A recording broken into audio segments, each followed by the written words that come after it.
You're listening to ReachMD, the channel for medical professionals. Welcome to Heart Matters, where leading cardiology experts explore the latest trends, technologies, and clinical developments in cardiology practice.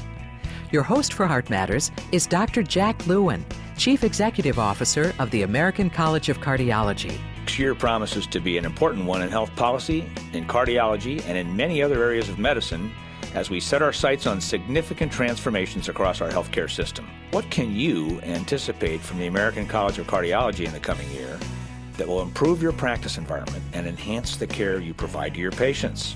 Our guest is Dr. Alfred Bove, Professor Emeritus of Medicine at Temple University School of Medicine and the newly installed President of the American College of Cardiology. Welcome, Dr. Bove. Thanks, Jack. Well, Fred, you know, the ACC is celebrating its 60th anniversary this year. How's the college grown in membership and purpose over the years? I think there's been some very substantial changes over time. The college started in 1949 with a small group of physicians who were dedicated to education and better patient care.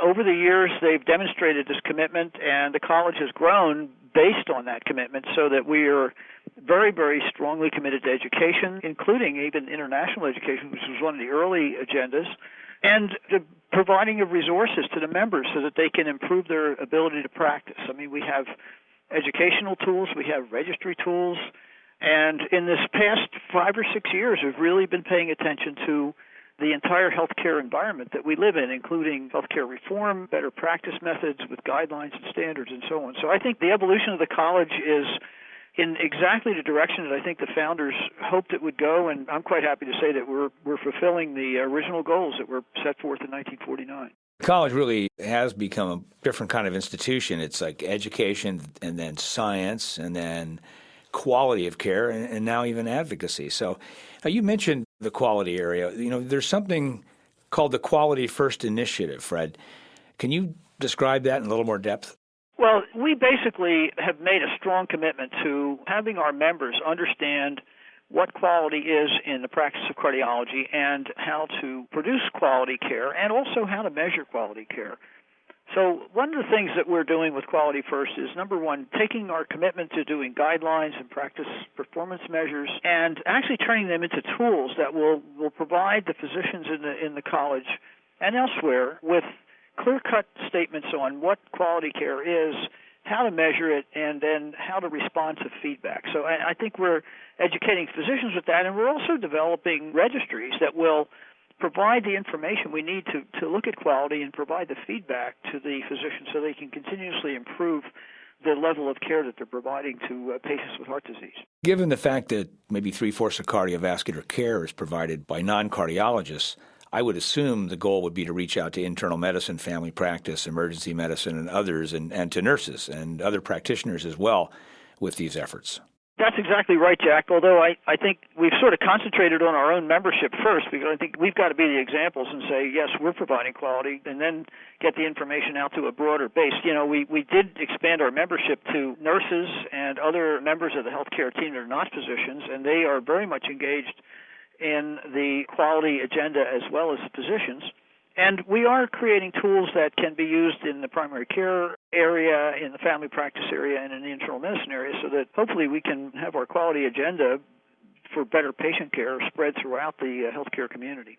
It seems like nurse practitioners and doctors of pharmacy and others now that are in the membership are really making great contributions. You know, the National Cardiovascular Data Registry, or the NCDR, Fred, you and I know that it's up and operating and providing outcomes measures and process measures in 2,400 hospitals, but I don't think a lot of other people do.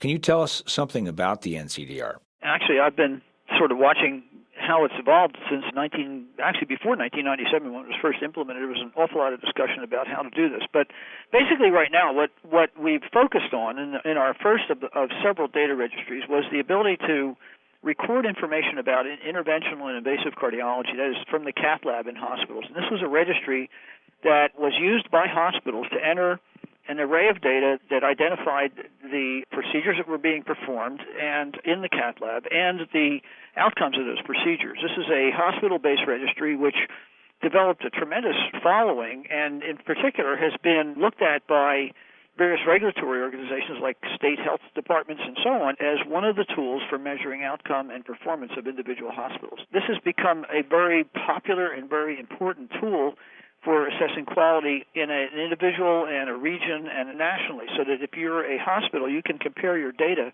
to what's going on in your region and also in the whole country. So that, I think, was an important effort. It's evolved into an extremely important data set, and it was the prototype for a number of other registries.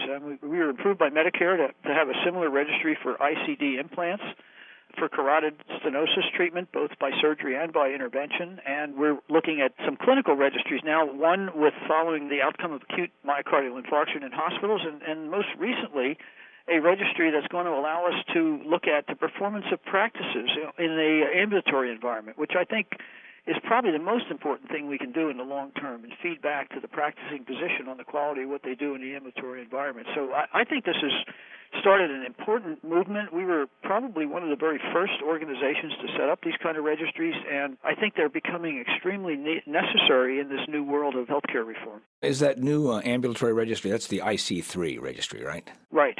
That's very exciting. You know, if you could combine the inpatient and the outpatient and have that continuity of care, just imagine what could happen in terms of improving continuous quality across the whole cardiovascular spectrum. That's very exciting. I understand you're also heading into the congenital heart disease area as well.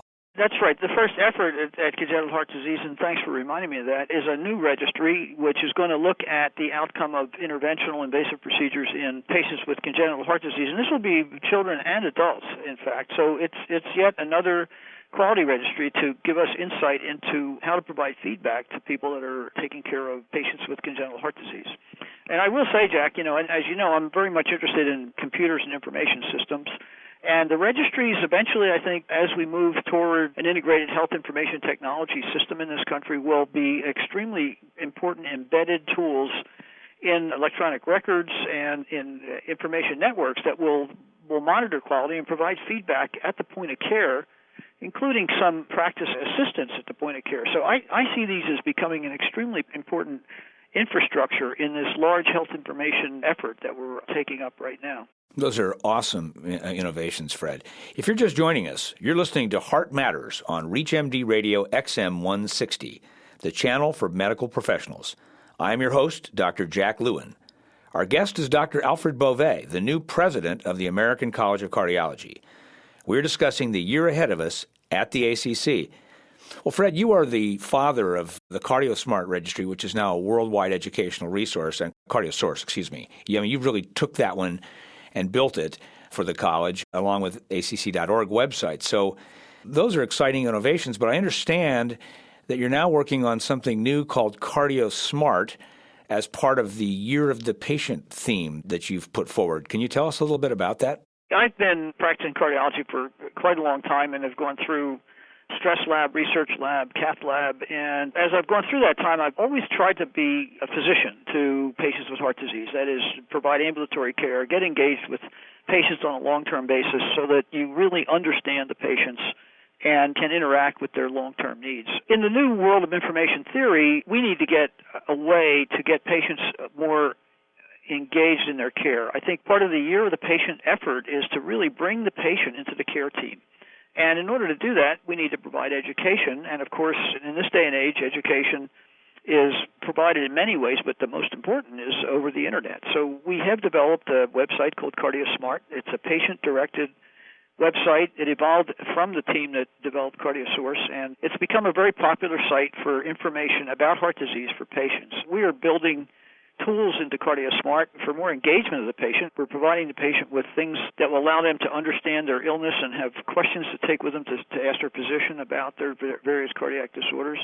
We're building a tracking system in CardioSmart so that if you have high blood pressure, you can join the tracking system and enter your blood pressure data and get information back on how it's going over weeks to months. And we're developing some tools on quality so that the patients can also understand what quality of care is and know when they go to see their physician that they're getting a reasonable quality of care. And these tools are all going to be put on CardioSmart. So we look at this as our portal to the patients, and the whole college has made a strong commitment this next year to become more patient-focused, more patient education, and more patient engagement in their own care. So I'm very excited about it. I mean, to me, it's the most important thing we can do in this next year is get the patients involved in what we do so that they're as engaged in quality as we, the physicians, are. You know, it's amazing, isn't it? This is so different from the way we were educated in terms of medical school and residency and postgraduate training. It's a very, very interesting change in themes where now empowering the patient is as important a part of the therapy as anything. So that's terrific stuff. So look forward to learning more about CardioSmart as we go. You know, your year as president is likely to be an exciting one from the perspective of national health system reform. Who knows how much we're going to get done, but we're sure talking a lot about it. What do you see out there for people listening who may be a little intimidated by some of these changes being proposed? What do you think health system reform is going to be about?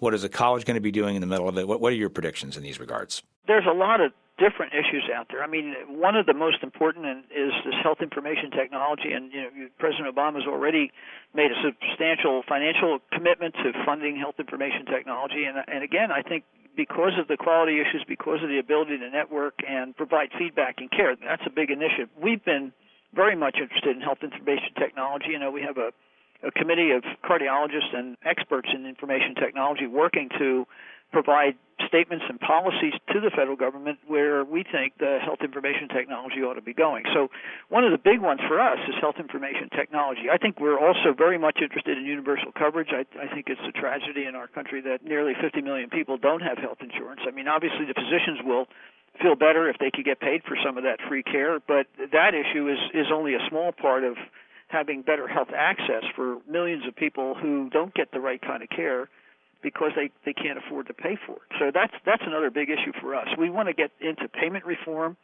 Right now the system is very inverted. I always tell people, being a clinician, particularly involved in heart failure, if I do a good job treating a heart failure patient and keep them out of the hospital, I get penalized. I get paid less for doing that than letting them get sick. Perverse incentives. And so the whole thing is backwards, and I think we've made a strong commitment to try to get this thing inverted so it's got the right kind of incentives for care. And we're pushing for quality care as a methodology for providing different reimbursement, and we're pushing for continuity and integrated care for methodologies for reimbursement. And as you know, I'm being a heart failure physician, I'm interested in having a set of cardiology even be a medical home for some patients that have chronic heart disease that might best be cared for long-term by cardiologists. So I think we've got a number of agendas: health IT, universal coverage, healthcare reform with quality as a measure, integrated care. I think all of these things are on our table, and we're working hard to try to provide our own input to these different issues. So, you actually are working, I understand, to try to propose how pay-for-performance or quality incentives will be crafted and how coordination or medical home incentives will be crafted. Do you think there's any future to fee-for-service at all? Do you think that fee-for-service is going to exist in the future with its sort of promotion of volume-based pay instead of quality? Or is there a way for the average doctor to replace it with something else? Sure. I'll use the example because I always seem to get into it of a broken wrist. You fall down, break your wrist, and you don't need continuity of care. What you need is to go to the orthopedic surgeon, have a cast put on, maybe go back for 1 or 2 visits, and you're done with it. So there's definitely a place for fee for service. A specific event, a specific care. So I don't think we'll ever get rid of fee for service because there's so many one-time things where it would be hard to sort of connect that into a long-term continuity of care thing. So, yeah, there's fee-for-service that's going to have to be there for the simple one-time things. But in this day and age, and particularly in the areas of chronic disease, and, in cardiology, we've been able to prolong life and keep people going well into their 70s and 80s with chronic disease. It's a different model. We don't want to only see these patients when they get seriously ill. We want to be watching over them so that they don't get seriously ill. And that's a continuity issue which changes the whole process. So I think fee-for-service has got a place. Clearly there's different ways of practicing and different kinds of practice, so it'll be there. I think this sort of integrated continuity of care approach is the alternative or another piece of it that would be in parallel with the fee-for-service model. I'm not quite sure how it's all going to work out yet, but I think at least now there's interest in creating these two different kinds of models. We have been talking with Dr. Alfred Bove, looking ahead to a great year in cardiology and health policy at the American College of Cardiology. Dr. Bove, thank you for being our guest. Thanks for the opportunity to say something about our goals here. Thanks, Jeff. You've been listening to Heart Matters on ReachMD, the channel for medical professionals. For more information on this week's show or to download a podcast of this segment, please visit us at reachmd.com. Thank you for listening.